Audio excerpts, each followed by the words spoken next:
G'day. I was wondering, are people familiar with the distinction that is made between alienable and inalienable possession? Who is making this distinction, you might wonder? Well, linguists are, simply because this distinction is made in languages that are spread out around the world. You see, the thing is that many languages have more than one possessive construction, as they are called. It is common for languages to have two, and I have English and Swedish examples here. In both English and Swedish we find one construction that is called synthetic, and which makes use of the genitive s. So Peter's house, Peters hus. And we have the other construction, which is called analytic, and which makes use of a preposition. So the door of the house. And in the Swedish example here we have brorsan till Peter. Actually, in written Swedish you are supposed to write Peters bror, Peter's brother. But in spoken Swedish this becomes brorsan till Peter, the brother to Peter. So in many languages then, not in Swedish and English, but in many languages the two constructions are used to express different types of meanings. And in such languages the alienable construction always expresses ownership. Peter's pen, Peter's car, Peter's house, or, well, whatever. And the idea is that these are things that the owner can quite easily be separated from. Hence the term alienable possession. The inalienable construction expresses other types of meanings, such as part-whole relationships. And we have one example here. The door of the house. The door is not something that the house owns. Rather, it is part of the house. The same thing could be said for Peter's arm and Peter's leg, for example. Much more difficult for Peter to get rid of his arm and his leg than of his pen.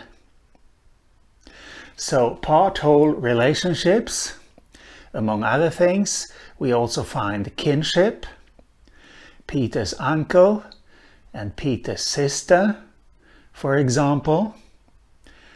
Quite difficult to get rid of your uncle and your sister, much more difficult than to get rid of your pen, but let's not go there. And the inalienable construction is also often used for attributes of a person. So, for example, a person's name. Yes, does this sound alien? It shouldn't, because as I said, these languages are spread out all around the world. And in discussions about alienable and inalienable possession, European languages such as French, Spanish and Italian are often mentioned. And also languages such as Norwegian and Serbian. Not closely related Croatian and Swedish, but Norwegian and Serbian. And as you can see, I have a German example here. Evidently in German, inalienable possession is expressed through the use of articles. So we have wäscht sich die Hände. He washes, reflexive, the hands. An alienable possession is expressed through the use of a pronoun. Ich, I, tseris. I suppose that should be pronounced. I'm not familiar with that particular verb. Tore anyway. I tore meine Hose, my pants, which I'm sure is something we all have experienced at one point or another. Yes, die toten Hosen. Now I need to put Ngarla examples here on the board, write them on the board. So I need to clear the board first. I will be back in a few moments. And I'm back. Something that has been found in many languages that make the inalienable alienable distinction is that the construction used to express alienable possession is longer, the longer one of the two. Compare here, for example, ngaya and nganunga. Nganunga is longer because compared to ngaya it has one extra syllable. But if we start from the top here, we have an example of inalienable possession then. They are talking about hands here. Someone is talking about hands. Nyimbamara gambara. Literally, you hand small, which then should be interpreted to mean your hand is small. Ngayamara gadu. I hand big. So your hand is small, my hand is big. And this then is an example of alienable possession. So here we have a complex verb, walimano, to lose in the past tense. Ngaja, first person singular ergative, I. Nganunga jogoda, my sweets. Literally, jogoda is anything that is sweet. So, I lost my sweets is a good translation of this sentence, I think.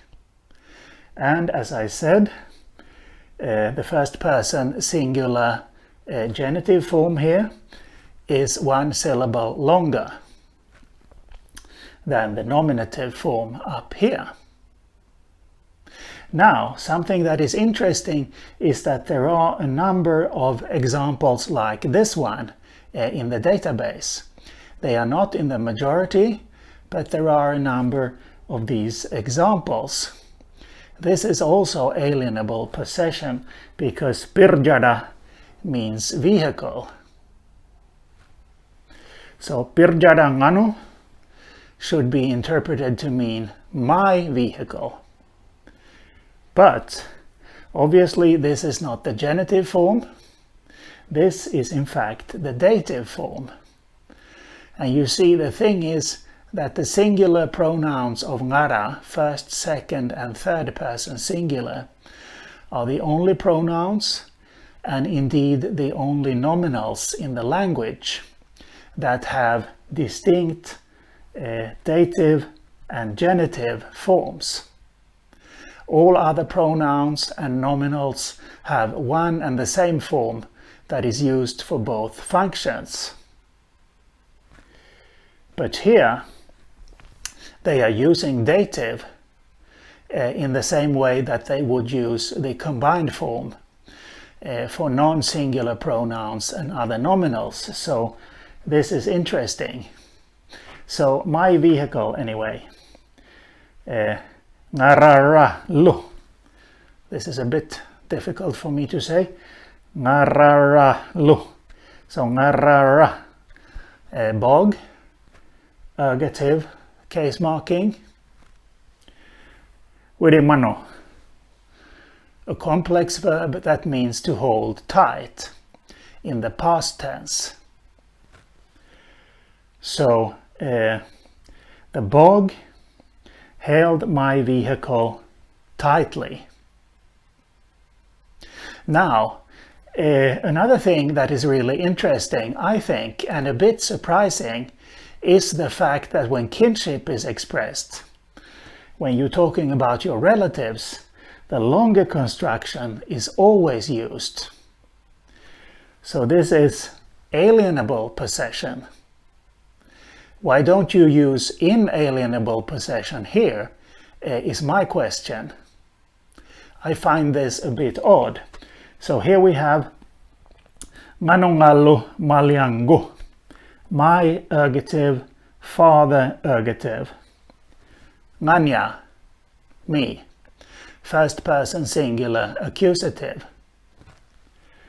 Kumarimano, a complex verb that means withhold from in the past tense, and that which is being withheld takes locative marking, so mando, meat in this case. So my father withheld me from the meat. Essentially, he didn't give me any meat. So I found this to be unexpected. So I think I'm going to look into Ngarla's neighboring languages to see what they do there. Do they do this too? Use alienable possession when they talk about relatives? Or is Ngarla the language that stands out?